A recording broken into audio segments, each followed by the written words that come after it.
Hello, hola, buenas tardes. Well, it is afternoon where I am in Mexico City. My guest tonight is joining me from Zurich, Switzerland. So it is what, like 8 8 p.m.? 8 p.m. Yes. Okay, so if you're in that part of the world, good evening, good night. I love seeing everybody over in the chat saying hello. We have somebody from Oaxaca in Mexico, California, um, Kenya. Okay, Simi, I did not realize you were in Kenya. I'm behind. I'm behind. Okay, so this is not the typical time that I go live on YouTube. That is normally Wednesday nights at 7 p.m. Eastern. But because my guest is in Switzerland, that would have been like 1 a.m. in the morning, 2 a.m. in the morning, something, some Yeah. ungodly hour like that. Yeah. So we thought we'd dust off one of the Friday afternoon lives. So welcome everybody. Thank you for joining us today. If you are new here, you just found the channel, hello to you as well. My name is Adelia Borishade. Although most people on the internet know me as Picky Girl Travels the World, I am a financial educator who has been living abroad for the last 6.5 years. I currently call Mexico City home.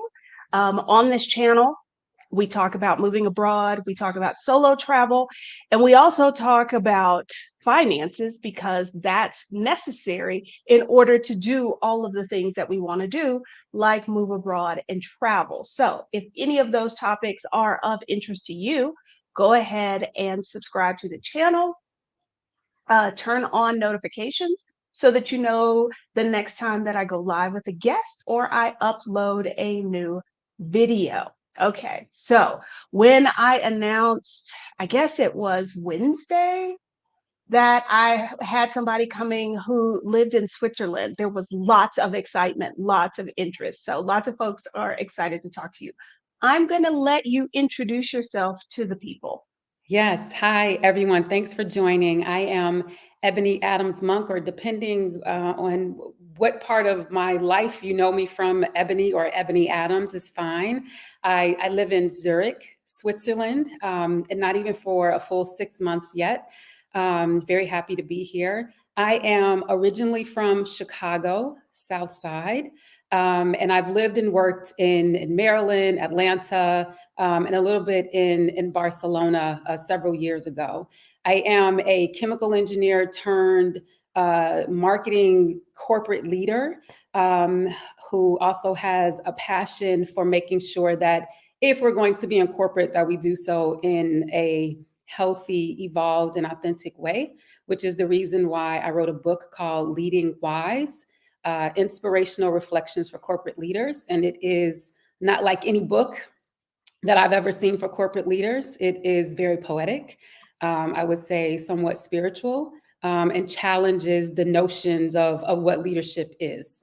I am passionate about culture, which is probably why I got the travel bug when I was in high school. I have visited different places, have very strong connections to Brazil, specifically Bahia, which is where I thought I would be right now. But thanks to some interesting turns along the journey, I've found myself here in Zurich, Switzerland. Okay. Um, F Doctor says impressive stats. Yeah. When when I was doing my research, I was like, oh, Ebony is like somebody important. She's fancy. So we're very happy to have you here in our little corner of the internet. Now, um, in our previous conversation, you talked about the fact that you had wanted to move abroad, live abroad for quite some time. Can you talk about that a little bit? Yeah, absolutely. So there's something about culture that just has always been a part of me. So my family really instilled in me a sense of identity and pride in who I was. I was the person in the family who was always doing the research to figure out my roots and what part of Africa my family came from. So that it's always been in me. It's always been in my soul. And when I was just starting my career, and I had been married and divorced, and I had children. I had two young sons. I had an opportunity to go do some study with some cultural and spiritual elders in Hawaii. And I didn't have support for my sons to go and take the trip. Interestingly enough, my manager at work was like, fine, go. You can go for a couple months and do what you have to do and come back. Not an issue, but I couldn't figure out how to get the logistics for my sons in place. If Exodus Summit had been around 20 years ago, then I would have known exactly what to do and how to do it. So it's always been a dream of mine to go out of the country for an extended amount of time. My passion is really, I want to sit at the feet of the elders, and I want to just study and learn from them. It's very important for me. I've had opportunities to do that in some places, like in Brazil. But for me, I wanted to go longer term. And I think, like many people, I would say the past 8 to 10 years or so being in the US has just been exhausting. And I knew I wanted a different experience. And I just kept feeling like the time is now, the time is now. I really need to figure out not how to escape the US, but really more so how to live my dreams and really be in this adventure that I felt travel and living abroad would give me.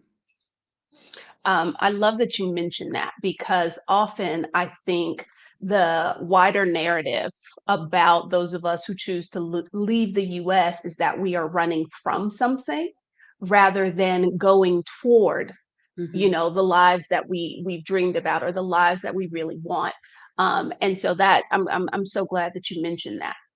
Okay. Now you mentioned Exodus Summit. You attended the very first Exodus Summit in 2020, Yep, correct? I did. Yep. Mhm. Okay. And so when you heard about this event or you saw this event, like I'm curious as to what was going through your mind. Like, oh my gosh, this is it. There was nothing in my mind other than yes, press the button, type in my email address. How do I sign up? It was, I think it was like 3 or 4 days long. Oh And it no, it was was, like 7 days was long it that first 7? year. And I don't each know how day they was did. exactly. Each day was packed full of information. And I remember being exhausted and overwhelmed and inspired all at the same time because there was so much information. And I could see Black women doing what I always wanted to do. And I finally was realizing, first of all, that it was a real thing, that I could do it. And also getting the steps and understanding exactly how I could do it. That was the other piece. At the time, I have two sons. My sons at the time were like maybe 16 and 17, somewhere around in there. So even at that time, I was having discussions with them about, hey, look what I learned. Do you all want to go now? And it didn't turn out that way, COVID and other things.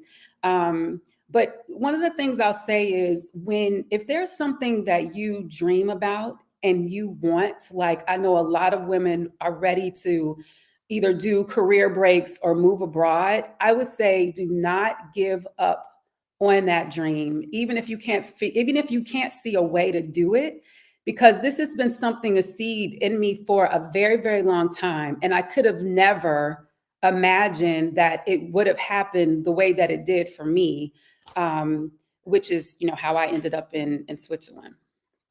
Okay. And so if there is somebody kind of new to my channel or new to this conversation, and you're like, oh my gosh, what is Exodus Summit? Exodus Summit is an event put on by Stephanie Perry and Rashida Dow that started in 2020 specifically for Black women who want to take a career break, take a sabbatical, move abroad, travel the world. And every year their event, I never I remember messaging both of them after the 2020 event, and I was like, that was incredible. That is like the best event I have ever been to, online or in person. And I'm thinking, like, how do you top that? And then in 2021, they topped it. And in 2022, they topped it. So if you are watching this now and you are a Black woman, you identify as a Black woman, go to exodussummit.com, and you can find out all of the information there is to find out, so that you don't miss out on Exodus Summit 2023. Okay. You also mentioned like how things turned out for you, you never could have imagined. Hmm. And this had been something you'd been wanting for a really long time. And one of the things I try to remind people of, through the videos on this channel or through whatever platform I'm on, is that there is no such thing as too late. Because I know, like, I moved abroad at 41. It had been something I've wanted to do since I was 17. And it is very easy to look around and say, I'm in my 40s, I've been married, I've been divorced, I got kids, hell, I got grandkids. And say, I think I missed my chance, like I missed Hmm. my window. And I'm so glad that you mentioned that let that be a reminder to all of us that whatever the dream is, whatever it is, whether it's moving abroad or it's doing something else, um, as long as you are still breathing, there is no too late. That's right. I'm Absolutely not. 51. I moved Okay. abroad at 51. Okay. There you go. There Yes. you go. I was just talking about this on Wednesday's live. I interviewed Lisa, Lisa, who joined the Peace Corps at 60 Hmm. because she wanted to move to Madagascar. So y'all, like, we've got to let go of those ideas of like, oh, if it hasn't happened by this point in my life, it's not going to happen, or it can't happen for me, or what have you. Yep. It is never too late. Okay, so you attended Exodus Summit, bombarded with all of this information, these options. You're seeing people who look like you out there doing the thing that you wanted to do. Yep. Now, you had already been traveling. So I'm curious as to like what was the tipping point, what was the turning point, the pivotal moment when it went from, oh, I can just travel, to, oh, I'm seriously going to look at moving somewhere else. So my first step actually after Exodus Summit was dedicating myself to taking a career break. So I was in, Rashida had a program. Katrina McGee, who was one of the speakers at Exodus Summit, had a program. So I did coaching with them. And out of that, I constructed the theme and my full itinerary for my break. And that is what I was saving money to do. I was paying off bills. Um, wasn't too sure about what was going to happen with my sons. I just knew that I was going away for 1 year, to Brazil. That was my plan. And then COVID came. And so some of the things that I wanted to do in Brazil had to be put on hold. So because of everything, it just didn't really make sense for me to go. So not a problem for me. I was still saving money, sticking with the plan. And like everyone else, it was like, well, when this is over, looking at my clock, when this is over, I'm on the plane, I'm getting my tickets. And something interesting happened, which is I was approached with a job offer to move to Switzerland. Not on my radar. Europe was not on my radar. I'd heard about all of the things that Black women were doing in different parts of Europe. But for me, I didn't really feel called to Europe. And so initially, when I was talking and there was some interest in me coming to Switzerland, I was like, no, thank you.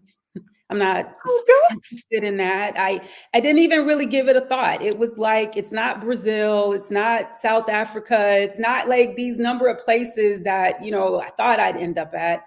So I was like, no, I don't think so. I wasn't really that excited.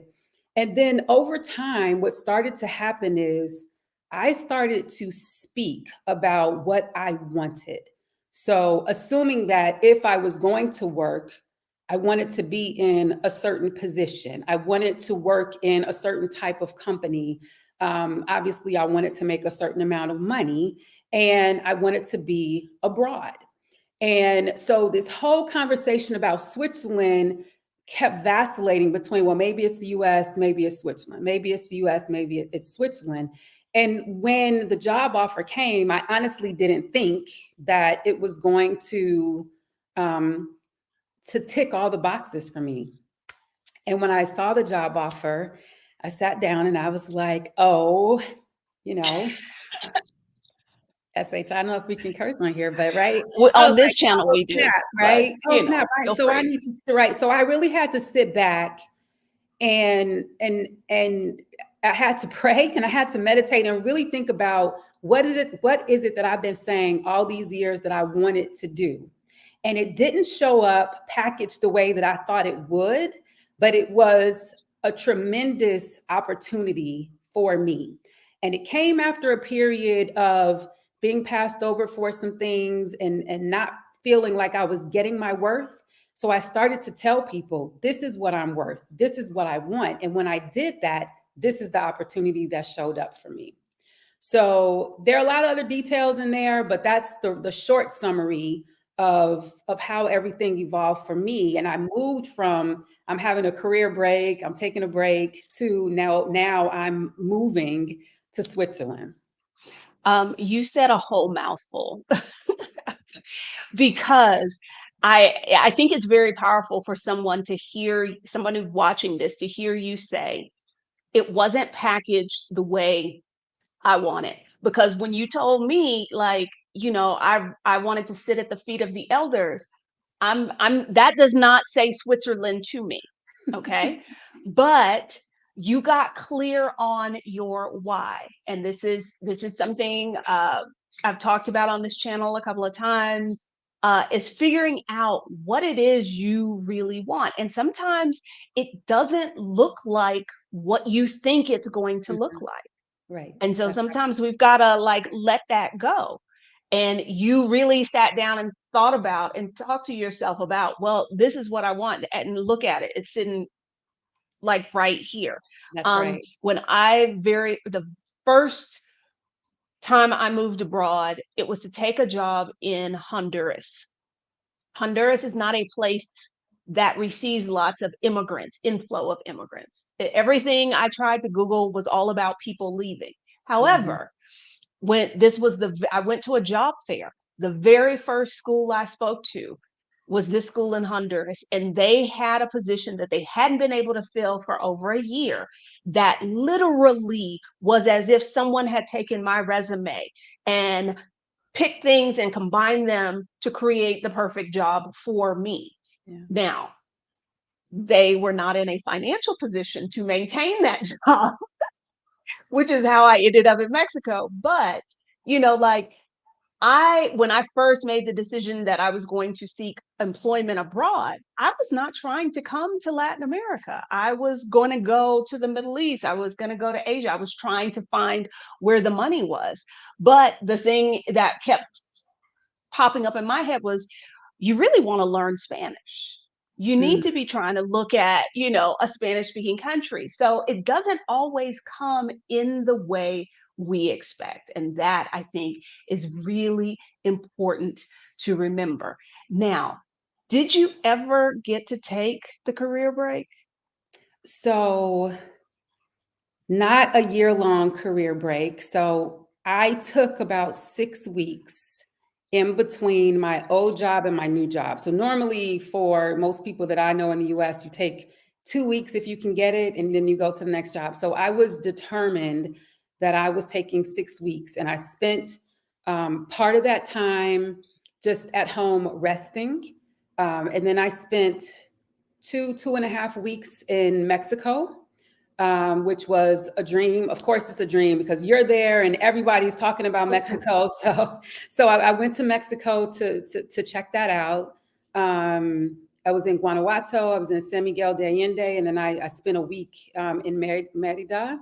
And then I went back home, rested a little bit more, started to map some things out for my new role, and started packing my house. That's awesome. Okay, so we're gonna dig a little deeper into your move. A lot of the people I talk to on this channel have moved abroad on their own. Um, I interviewed Ivana Robinson, who used to work at one of the big four, and she was already when she took her position there, like from the jump, she knew she wanted to go abroad and, positioned herself and made sure that the people who could speak her name in other rooms knew that that was something she wanted. But the majority of the people I've interviewed on this channel have orchestrated their move abroad themselves. Now, I I've done it both ways. And again, I was a teacher. I already know that is nothing like the package you received. Okay? I already know. But just from the little bit of help I got as a teacher versus having to do it by myself, it's a very different experience. And so I just want to preface this part of the conversation before we go forward. Now, were you were you already with this company when they had this conversation, or were you at your other job, this new opportunity comes up, and Switzerland was part of that new opportunity? So it was the latter. It Okay. was the latter. So I was working for a company for 25 years. I had several people at that company tell me, "What the heck are you doing? You could just coast, girl. Like, what are you doing?" And I was like, "I know what I want." And so the Switzerland piece was always a part of the mix, but it's challenging in Switzerland, so it was never guaranteed, because it's not so easy for, I would say, anyone who is not a Swiss resident, but particularly if you are a non-EU citizen, to actually get a work permit Work permit. and a residency permit here. Yeah. And I have had several comments about, like, well, why don't you talk to more people who live in Europe? Well, if you need to work while you live in Europe, like that's a very big hurdle, because getting a permit, if you're a okay, I think that's my internet. You're back. Are y'all still here? Somebody in the chat, let me know that you can still see us.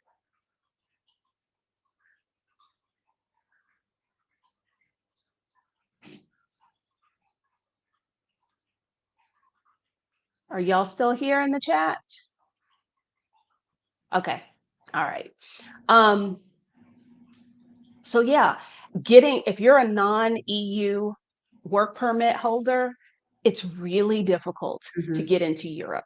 Um, I think because of the pandemic, since the pandemic, we've seen expansion on the idea of getting like non-lucrative visas. Like Spain had one. Everybody talks about the Portugal D7 visa. Um, the I'm trying to think of a nice way to say, there's a reason that countries like Portugal, Spain, Greece, Italy offered what could be perceived as an easier way to get into Europe than some of the other countries. And we've seen those expanded in the wake of the pandemic, in the wake of people, work from anywhere, digital nomadism. But on the whole, getting into Europe is not an easy thing, which is why we don't hear about as many people doing that. Okay. And then I would imagine that there is the EU burden, which Switzerland is not even part of the EU, but then Switzerland is Switzerland. And Right. I have mentioned on this channel that when I was very first country shopping, I thought I wasn't thinking about the cold, but I just thought, looking at the demographics, the data, I was like, Switzerland might be a cool place. So I Google how to retire in Switzerland, how to move in Switzerland. And I find out that to get a retirement visa, you need a retirement income of $100,000. And I was a public school teacher. I was like, oh, Switzerland doesn't like poor people. So I imagine that there is, probably a few extra hurdles because it is Switzerland. Yeah, I haven't researched all of the European countries, but whenever I mention Switzerland to anyone, it's like, oh my gosh, like I would love to be there, but it's so difficult. And it- for people who are not EU citizens, the process is a bit longer. If you're working for a company, they have to do a certain amount of due diligence to prove that whoever they are endorsing to bring over has special skills, unique skills that could not be found in the general population, not only in Switzerland but in Europe.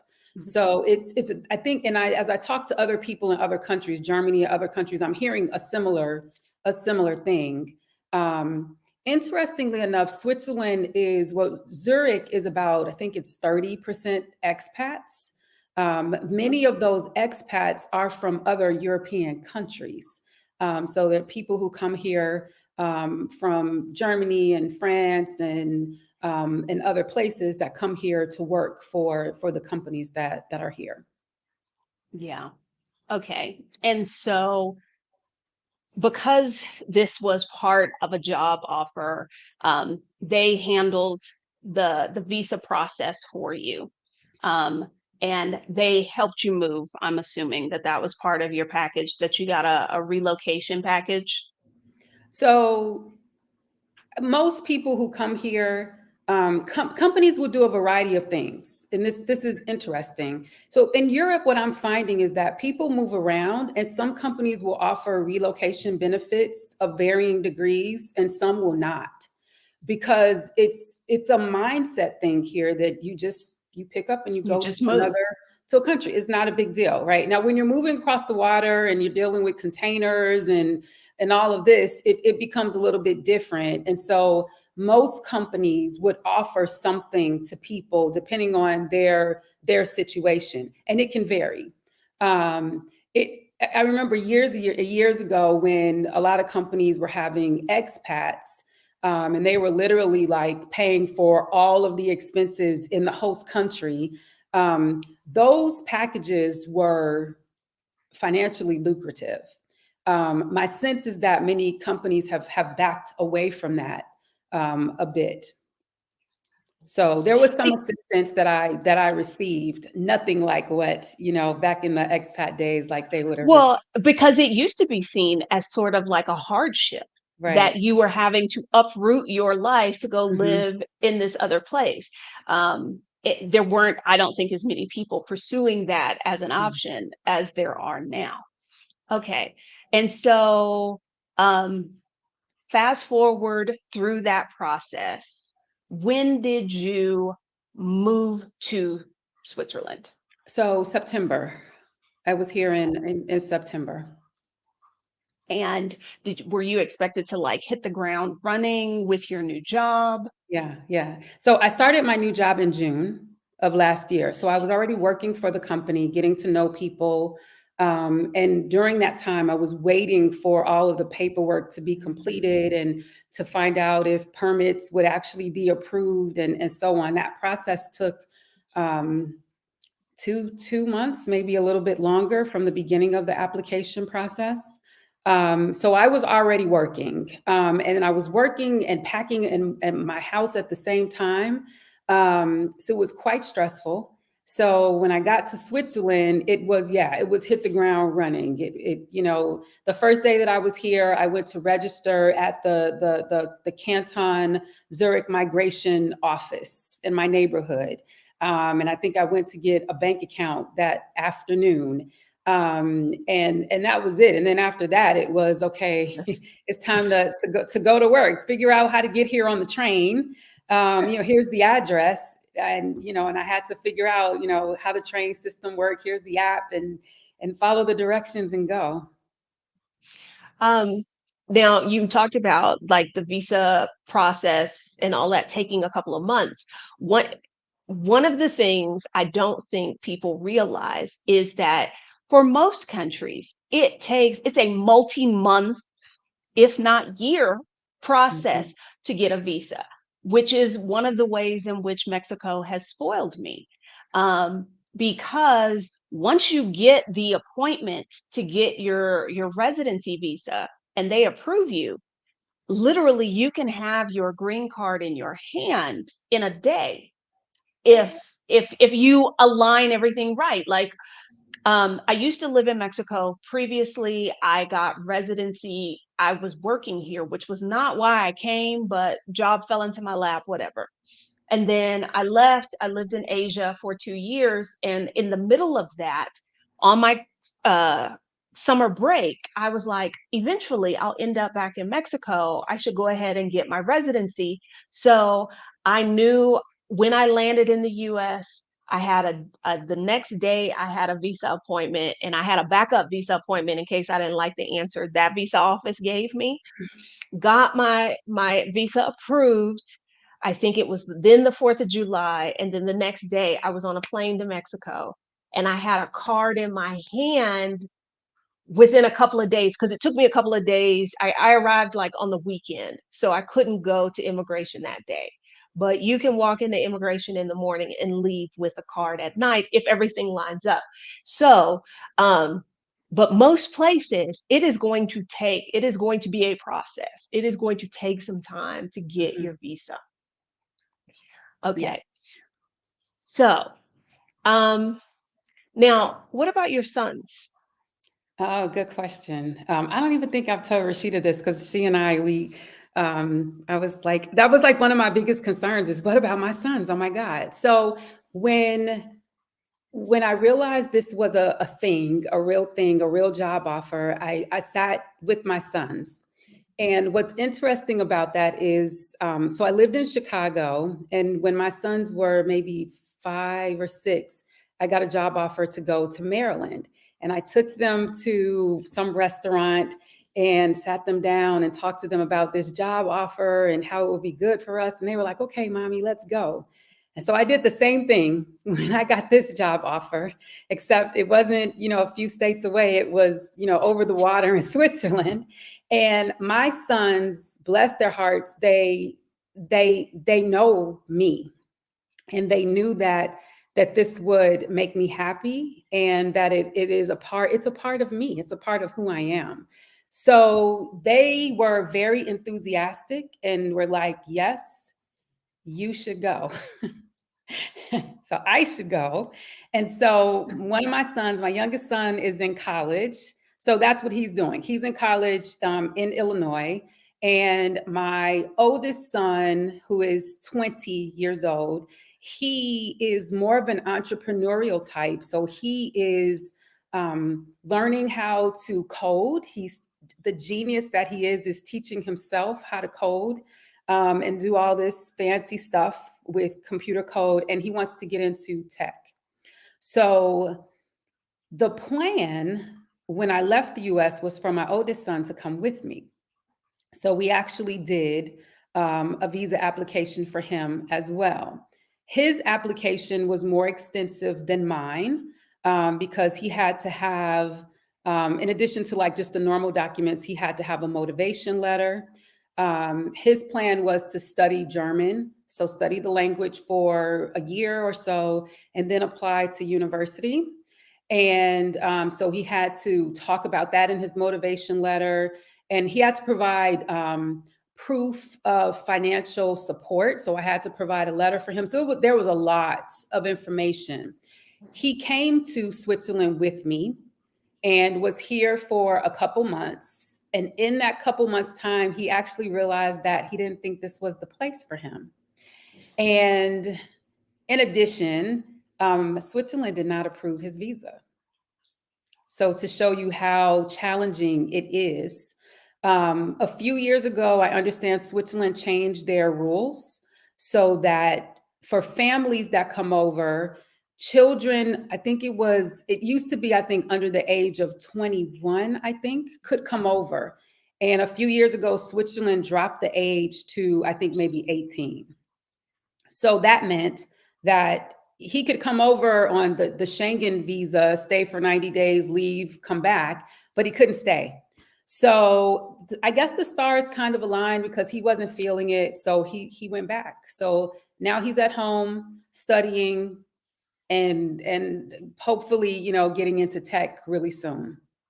So I'm an Okay. empty nester, which came as a surprise. So in addition to moving abroad, I am also getting used to my life as an empty nester.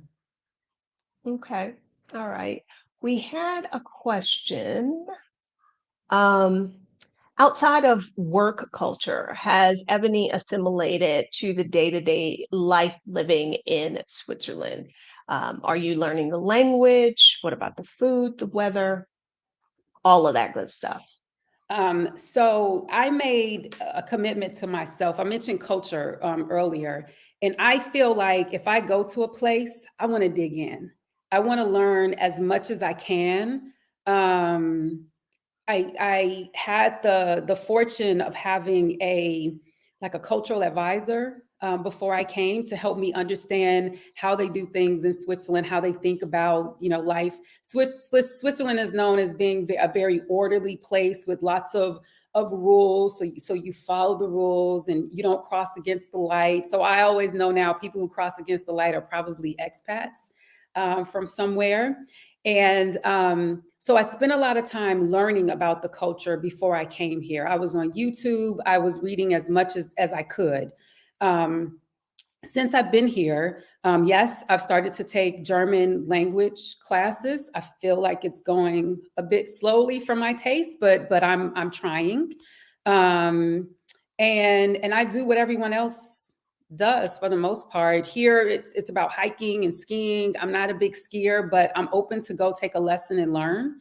I love to hike, so I'm looking forward to getting out into the mountains and hiking and enjoying life here. I go to the Swiss grocery stores like everyone else and shop and buy the Swiss brands that they have in the store. So I've made a decision to dig in.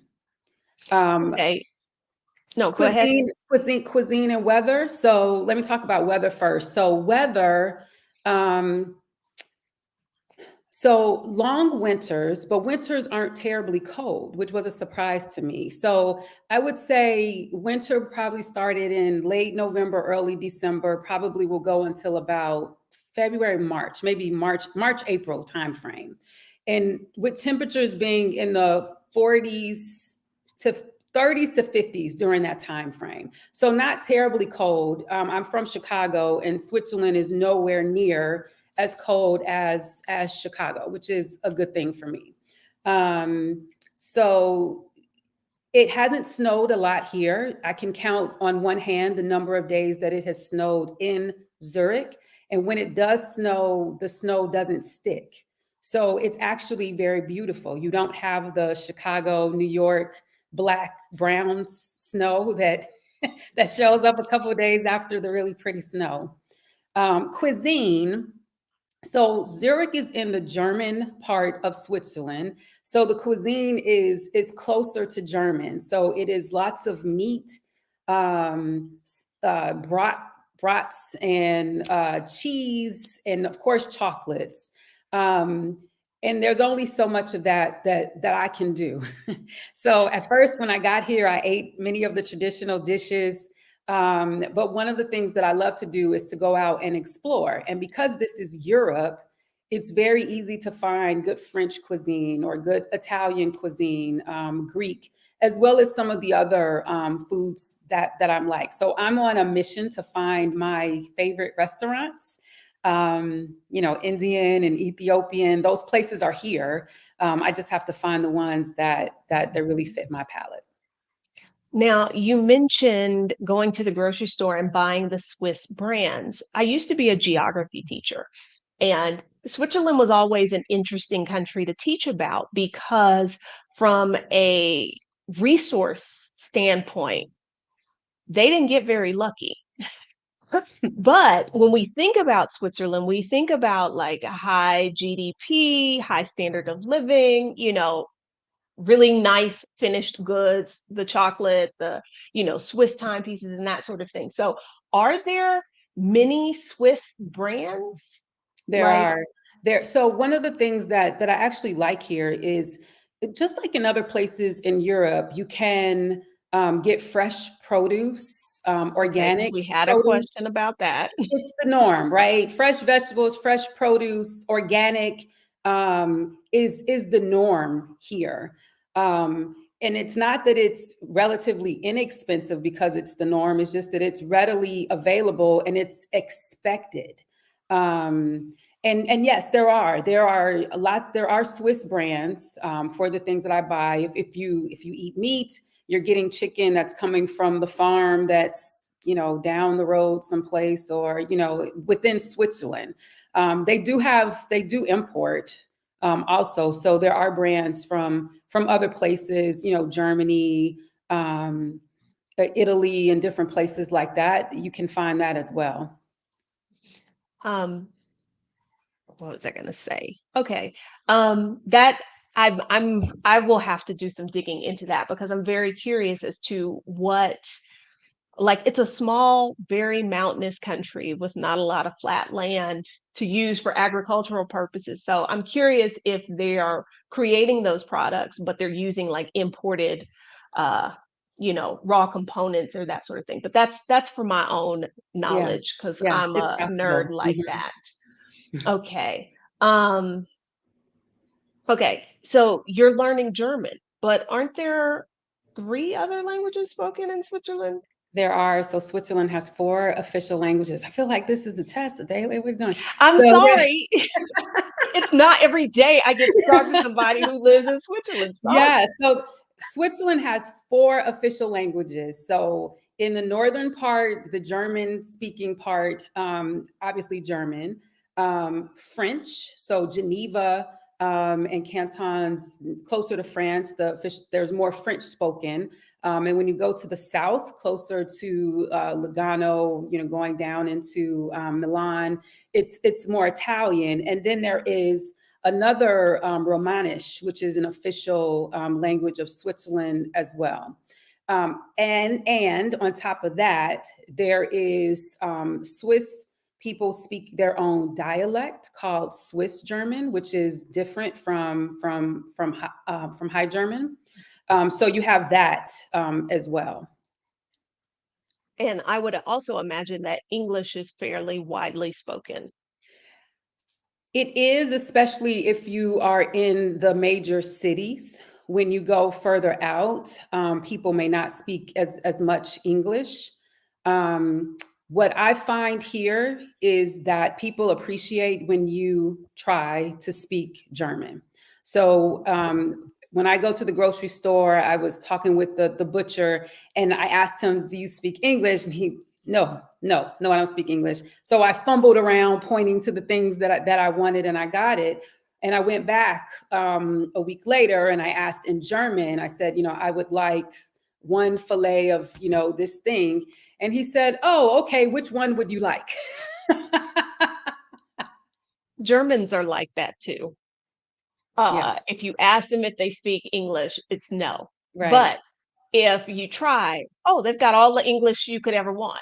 Yes, exactly. Yeah. So I haven't had any trouble getting around. There's usually someone who can speak English, or I always have my cell phone with Google Translate. So I'm taking pictures of things and translating all the time. So it hasn't really been a big problem for me. Okay. I don't think we can have a conversation about Switzerland and not talk about the cost of living. I have not actually visited the country. I had a stopover in an airport. I believe it was Zurich. And I thought I might get something to eat. And then I discovered I could not afford to eat because, like, I think it was like a Burger King and a sandwich and fries was like 16, $17. And this was a Yeah. few years ago. So I'm Yeah. sure it's more than that now. Mhm. Yes. Yes. So yes, it's expensive. So, so Switzerland is a very expensive country. I think it's one of the most expensive. It's definitely, I think, in the top 3 or 4 countries. And so, yes, if you go to, let me think. So there is a Burger King close to my house. So when my son was here, he's going to the Burger King and he's coming back with whatever the burger is and a drink and a large fry, and it's like easily $25. Okay. Yes. So yes, and groceries are expensive as well. I think I wrote down a couple. So like I think I bought five or six wings, and it was like $9, 9 Swiss francs, um, Uncooked? uncooked from the grocery store. Yes, uncooked. No, there's no special Goodness. spices and herbs or anything on this. This is uncooked. Yes. Um, I bought 6 eggs, so half a dozen eggs, and I think it was like 5 Swiss francs, something like that. Yeah. So yes, it's expensive, um, and salaries tend to be a bit higher here because of that. But it is expensive. So I tell people when you come here, expect things to cost anywhere from 2 to 3 times more what you would expect it to cost. And Coming from again, the US. Coming from the that US. makes sense knowing their situation geographically. Mhm. Anything that is going to require like lots of land area, like food, is going to be expensive because land, I'm sure, is at a premium. Um, okay, so we had a few questions about the culture. Um, would you say that the culture is diverse? I mean, you mentioned that in Zurich there are quite a few foreigners, Yeah. um, but I also know that the Swiss are like, we are Swiss, and we're not trying to have they're not aiming to be a melting pot. Let's just put it that way. Right. So it depends on your definition of diverse. And this is where you get into some cultural differences. So in the US, when we say, is it diverse? We're talking about usually, are there women and are there people of color, particularly Black people in the room or in the city? That's what we're talking about. In Europe, what I am learning is that diverse means you have people from different countries who speak different languages and have different experiences. It's not necessarily about the focus isn't on people of color necessarily. So, is it diverse? I would say it is, if using that definition. When I walk down the street, I can hear German, Swiss German, English, Portuguese, Spanish, Italian, Japanese, Yoruba. I hear all these languages when I'm just walking, just going about my business during the day. That's a level of diversity. But if you're looking for people who look like us, um, I would say Yes, that's what they want to know. the level of diversity is low. I count sometimes like, oh, I think I saw like 10 of us today. Like that was really good, right? So it's not like I'm not seeing anybody. I'm not going for weeks and weeks and not seeing someone who looks like me. And is it welcoming for people of color?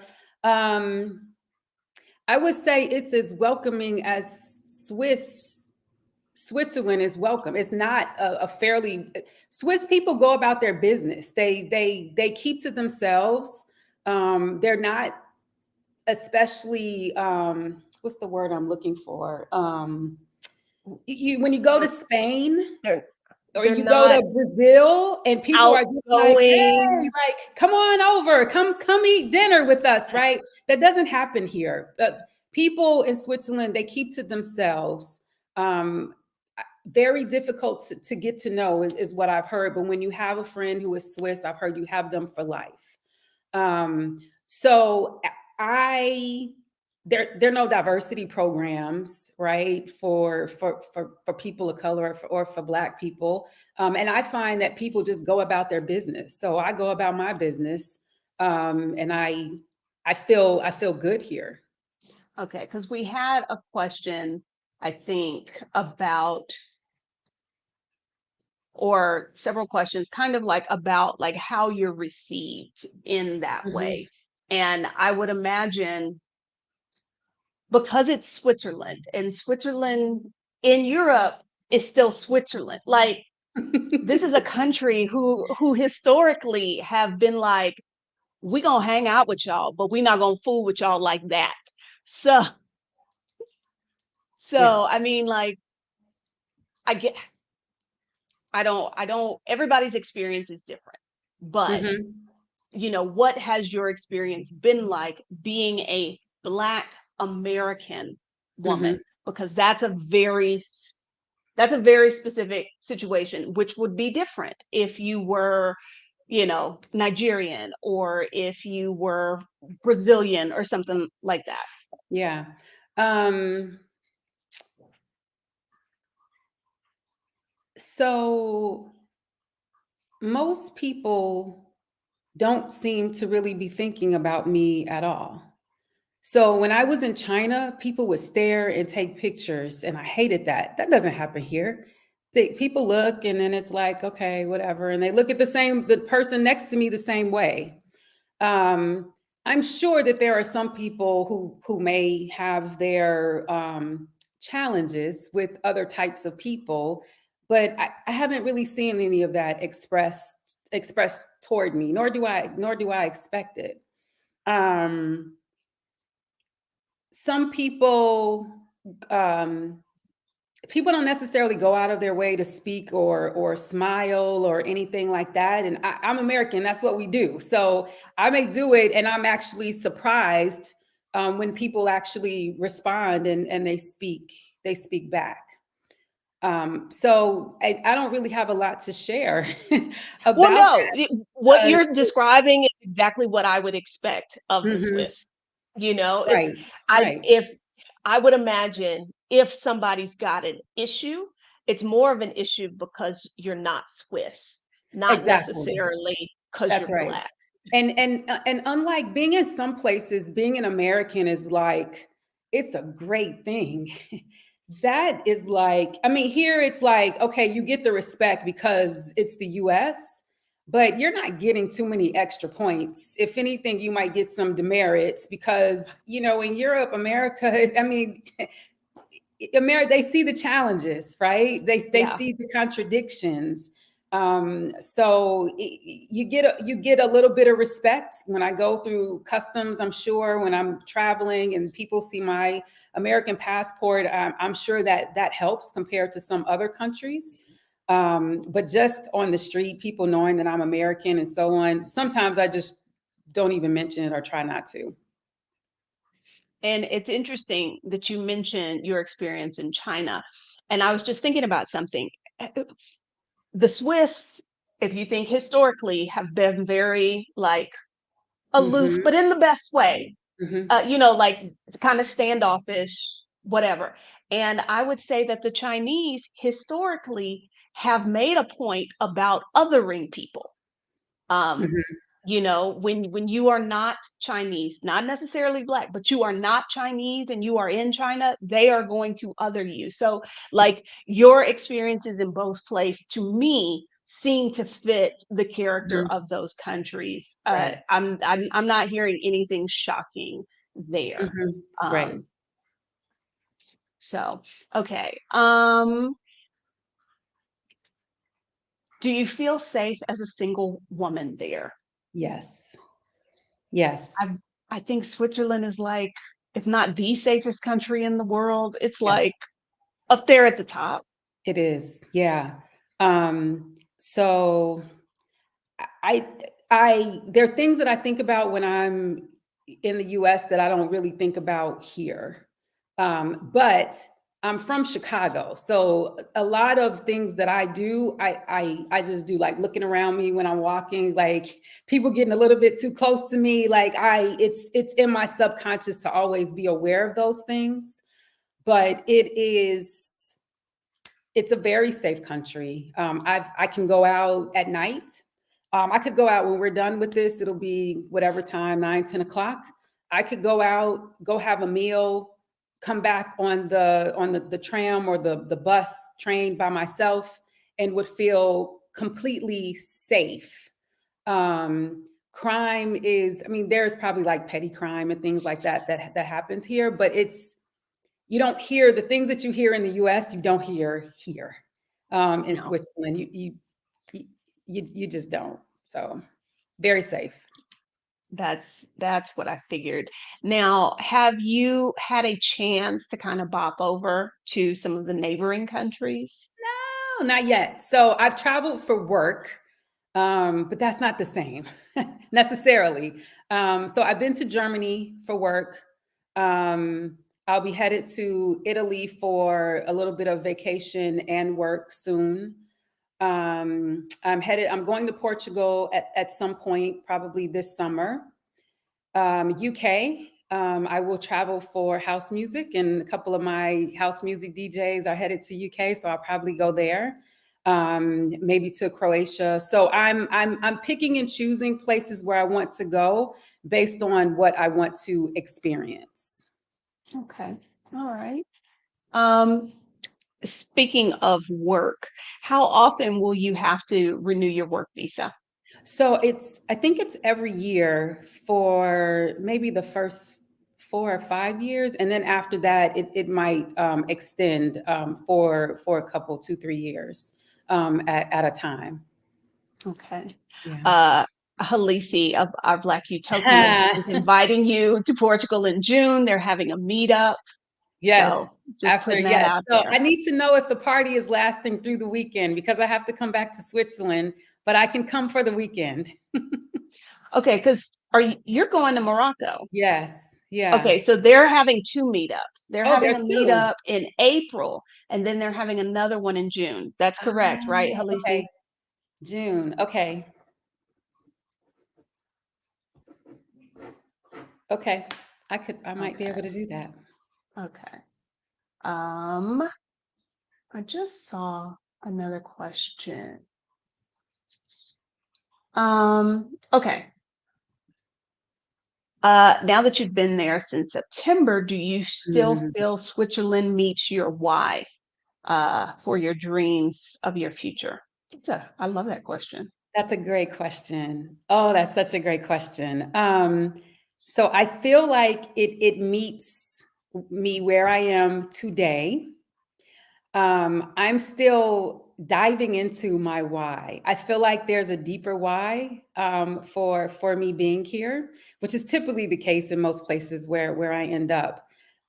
So in terms of living abroad and being a part of a different culture, and contributing in terms of work and exploring and being on an adventure, yes, it definitely meets that. And I haven't even really done a lot of the things that I want to do in the country. So once summer gets here and the weather gets warmer, I plan to be in the mountains and hiking, and at that point, I have a feeling that I will fall in love. Okay, because we had another question asking if you were set on staying in Switzerland forever.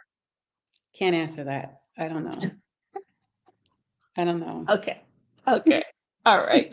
Yes, and Halisi confirmed April 26th, and then they're having another meetup on June 20th. Okay, I got the dates. Yes. Yeah. Okay. I plan to be in Portugal. Portugal is what I'd like to do is I want to bounce around to different cities in Europe, but I also want to find 2 or 3 cities that I feel like I feel in my heart. And I have a feeling that one of the cities in Portugal may end up being one of those places for me, maybe Seville in Spain. So I'm trying to find my places. Okay. F Doctor wants to know about healthcare Mhm. and Is that, and is the healthcare benefits you receive, is it through your job or is it just part of like a national plan? It is not through my job. So this was like a whole new thing for me. And it still feels a bit uncomfortable and I'm still getting used to it. So I think there is like a national subsidized plan, but you have to be a Swiss citizen in order to be considered for that. So I don't even know that much about it. Private insurance is what most expats get. And there are two levels. So the first level is just like a basic, I forget what they call it, but it's like a basic insurance. So it covers like your doctor's visits, preventive care, like the normal things that you would expect in a healthcare plan. And it may even have some different levels for like hospital care. And then there is also like a complementary or supplementary plan that you can pay for that gives you some extended benefits. So it gives you the option to have like a private hospital room should you need to be hospitalized, maybe a broader range of doctors. That's the plan where you might be able to get a percentage of your gym membership reimbursed. So they're considered to be two separate plans. You can be denied for that supplemental plan for pre-existing conditions. They can deny someone, but the basic plan you cannot be denied. Everyone, you have to have health insurance. It's compulsory here. I mean, what else is there to say about that? Like, we all know the shortcomings of the healthcare system in the United States. Yeah. Okay, you mentioned the bus and the tram. Do you drive? No. When I Okay. first got here, I rented a car, which was quite an adventure. My son and I driving in Switzerland, but because we had to get things to furnish the house. That was the only reason why, and we just weren't lugging bags and things onto the train. So I've rented cars here to take care of business, but all the rest of my travel has been using public transportation. It is fabulous. It's fabulous. I had not taken public transportation since I was a senior in high school, probably in Chicago. And the train system here is very clean, very organized. They have trains, they have buses, they have trams, and there is a website and an app. So I go to use the app on my phone. It knows where I am, and I put in where I want to go, and it gives me several options to get there with the times that the train or the bus will come. And most of the time, 98% of the time, like clockwork, the bus is there at that They're time. the Swiss. They're It the should Swiss. be And like clockwork. if there is a delay, you will see in the app, it's delayed by 3 minutes. And 3 minutes later, the bus will be there. So it's it's easy. And here, everyone takes public transportation. It's not just people who aren't well off or can't afford a car or whatever. It's everyone. So you have CEOs, professional people, students, everybody. That's how you get around. You walk or you take public transportation. That's awesome. That is one of my favorite things about being in Europe. Okay. Did you learn the Swiss glare? What's that? I don't know. I was hoping you knew Is because that I've where been, you do something and Swiss people you do something that's not right and people kind of look at you with judgment? I don't know. I don't know. I hadn't heard that term before. Um, Let me look at my phone. What does that mean? so I don't know. I I gotta don't look it know. up. I haven't heard that. What I have heard, let me see if this is it. I'm looking it up on my, yeah. So if I'm correct, I think it's like when you don't follow the rules. And people will kind of look at you like, what is your problem? Is that what's being confirmed? So I don't know, but I mean, now that sounds very Swiss to me. I don't know. Uh, I do it too. So like one of the things I've heard is when you're on the train, for example, it's usually fairly quiet, as quiet as it can be on the train. But there are people who have phone conversations on their cell phones on the train, and they're yelling in their phones, and the phone is on speaker, so you're hearing the whole conversation. And I have seen Swiss people turn and stare at someone because they were too loud. And honestly, I was like, yeah, get them because it's too loud. okay. Now they learned about it on YouTube. So I don't know Okay. if Is that that's what the it same is? thing. I don't know. I don't know. Um, Okay. okay. Now Swedish death cleaning. Oh, that's Sweden. That's not Switzerland. Okay. Because I was like, that doesn't seem right. That's Sweden, not Switzerland. Very different. Okay.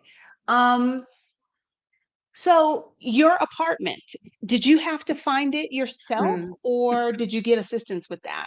I did get assistance. And the housing situation here, if you don't know, is an adventure in and of itself. So most people, when they are looking for an apartment, it takes a long period of time because the inventory in Switzerland is low and there are a lot of people here. So typically leases can be at least 1 year and up for a lease. Um, and there is a certain notice period that someone has to give when they intend to move. And for many people, if they want to move before that, they have to find someone to take over their lease on a shorter or longer term basis. So because inventory is so low, it is not uncommon for it to take people 6 months to a year to find an apartment. Oh, wow. So people who have an apartment, they start looking way in advance of when they think they want to move. Um, and if they secure a place that they really like, they'll secure that place and then inform their landlord that they intend to leave. And depending on that timing, that's where you get into this situation of them possibly needing to sublet the place for a period of time. Obviously, the more money you have to spend on an apartment, the less competition there is for the apartment. So it doesn't take quite as long. For me, I was quite fortunate. And this is one of the reasons why I say this is just where I was supposed to be because it was easy for me. I basically saw one place, and that was the place I got. It was still in construction, which I think is part of the reason why there wasn't a lot of competition. It wasn't fair. It wasn't very cheap either. So I found my place fairly quick. When I came to Switzerland, I already had a place, which also made some of my registration steps a little bit more straightforward as well, because you have to have an address in order to get your permit once you get to the country. Okay. Um, yeah, I can imagine that it is an adventure trying to find a place. Now, did you sell the house back home? So I was renting. I Okay. so I moved to Maryland and never really figured out where I wanted to buy. And then when I did want to buy, I had a couple of things fall through. So I was actually renting. And then when I got to 2020, Exodus Summit, I was like, well, it doesn't make sense for me to buy a house now because I'm getting ready to be out. So I was renting. I ended my lease, and for whatever reason, I was like, I'm getting rid of everything. I'm not taking anything with me to Switzerland. One, because the furniture in the US is too big, is what Too I heard, big. too big. And also because in the summer, there still are a lot of logistics problems. So it would have taken me at least 6 months to get my furniture had I put it in a container and shipped it. So I was like, well, screw that. It's old furniture anyway. We're starting new energy, new life. So I sold some things. I gave away a lot of things, and I have a very, very, very, very small storage space at home. And I basically started anew. So I bought some furniture. I've been buying furniture here and trying to get my apartment together. Um, American furniture is generally going to be too big for European apartments. How big is your apartment? It's maybe about 850, 900 square feet, maybe 850 square feet. So pretty big, actually. It's three bedrooms, so smaller, but three bedrooms. So that when my sons come over, they have some place to be. But I could have gotten a smaller place Okay. easily, would have been less money, but probably more competition. I'd probably still be waiting to get a place.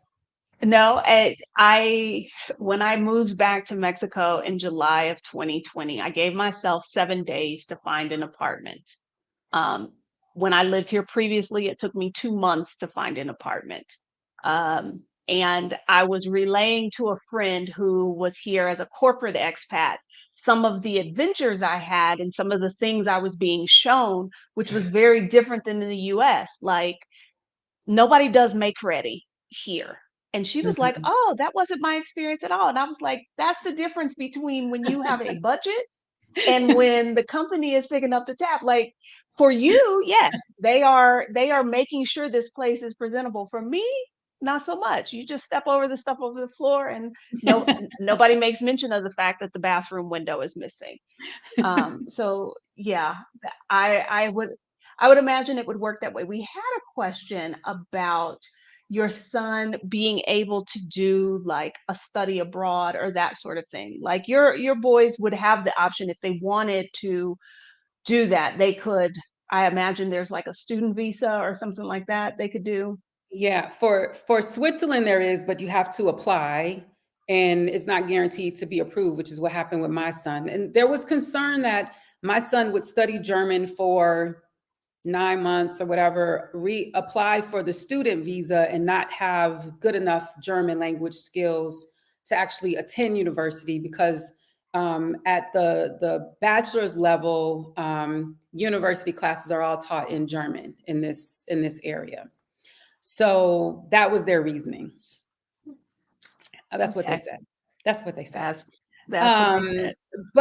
but I became aware of programs, particularly in Germany and some other countries that have what seem like really good study abroad and liberal programs for students. My son, he for whatever reason he wants to do what he wants to do in the US, at least for now. I have a feeling he'll end up someplace in Asia. That's my bet. But he tells me no. So we'll see. My youngest son wants to play, he wants to come to Europe to play basketball. So whatever is in me kind of rubbed off on at least him. My youngest wanted to go to university in Germany. And so Yeah. we did a lot of research on that. Like classes are in English. You can actually work 20 hours a week. Hmm. You only have to pay for housing, like tuition is free, but she could not get her GPA together. And I was like, there are plenty of German kids to go to college. They're not going to let this American in with bad grades, but Right. that didn't click. So that's why Yeah. she's out in West Texas now instead of being in Germany. Um, you know, they find their own way. Yes, they do. Um, okay. Here's an interesting question. Would you speak to how much more marketable you are since you've opted to live in Switzerland? I better be. I think that having international, if you're working, whether you're an entrepreneur or you're working for someone else in a corporation or whatever, I think that having international experience is always going to differentiate you from someone else.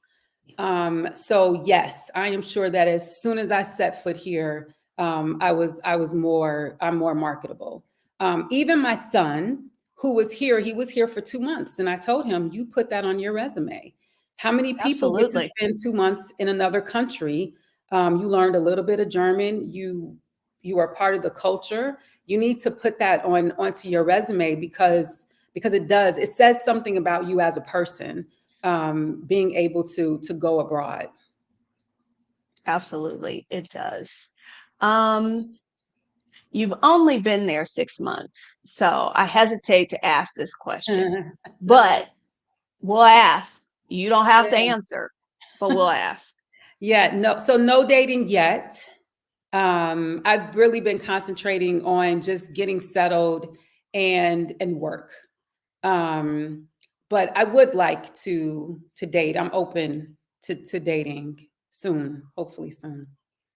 Now, I am curious about, like, are there are there single people, like, in good enough numbers? Um, because I don't recall it for Switzerland, but I know many other European countries, like birth rates have been dropping for decades. Like, they're just fewer folks all around. Yeah, I think there are a lot of single people here. When I'm out and about, and live near the center of Zurich, so I'm not out in. There are other areas that are a little bit further out that are beautiful, but there are more families in those areas. So I'm in the center of the city, and yeah, there are a lot of what I believe are single women and men. Okay. All right. If y'all got any other questions about Zurich, about Switzerland, about Ebony, drop those in the chat because we're not going to keep her here all night because it is nighttime for her. Um, and so we'll see if anybody else has any other questions. My questions we've kind of covered. Um, why you ended up in Switzerland and what the residency process has been like. Now, um, is there, like, we don't know what the future holds, but is there a version of this where you work for this company and your work visa is renewed enough times that you get some kind of residency that is not dependent on you working there? So I'm not exactly sure how that works. I think you have to be here for 10 years before you can get citizenship. And then once you get citizenship, then you're here. Um, the process of getting citizenship, I don't think is easy. Like I think there's a test. You have to speak the I'm sure language and it's take the not. test in language. So there's some hurdles to get over, but people do it all the time. Um, so you don't know if there is some kind of residency option Right. that. I don't. Okay. Yeah. Okay. And that, again, Europe as a whole tends to be a little different than like what the experience is in a lot of Latin America when it comes to residency. Especially if you're starting out and you have a non-European passport. Mhm. Okay. All right. Not that it matters, because it doesn't matter, but we are curious. Um, Other people in your family, friends, people in your circle, what were they saying? What were their reactions when you were like, I'm moving to Switzerland? Um, so to me, I would say mostly positive. And and I think this is because people in my family know who I am. So when it was like, "Oh, you got a new job," my sister said, "Okay, where is it?" That was her question. Where is it? Because Um, you'd already moved and relocated previously. to a different state. I moved to a state with just me and my sons. We didn't know anyone else there. So um my parents, who are in their 70s, who they're traveled but probably have never thought about living in another country, but they saw this as a really good opportunity for me, in addition to just knowing how I am. So they were very supportive, and even supportive of my sons coming with me, if that's what they chose to do. Most of my friends, same thing, just very supportive. I had a lot of tearful days before I left because of all the love and all the support that I got from people back home. And have you been able to like connect with any of the ladies in Exodus Summit? Um, I'm just asking like randomly because I'm In curious because Switzerland that's or in Europe? in Europe or just connect because they maybe didn't have a super supportive circle the way you did, and were you able to offer that support to them? Because that's been one of the things we've been talking about on this channel, is that whatever this thing it is that you are trying to do in your life, you got to surround yourself with people who are going to Mhm. support that. And I know the Mhm. Exodus Summit Facebook community is really good about that sort of thing. Yeah, so there are a couple of people that I keep in touch with from Exodus Summit. I I forgot to mention this earlier, but there is a small group of Black women expats here in Switzerland. Mainly, most of us are in the Zurich area. I found them before I moved to Switzerland, and one of them I contacted before I came here, and she actually gave me a lot of information because I had similar questions, like some of the questions that were being asked today, like how is it? Tell me the real deal. And so that group of women has been a sense of support for me. We got together for brunch just this past weekend. That's how we celebrated Valentine's Day together over the weekend. So they have activities pretty often.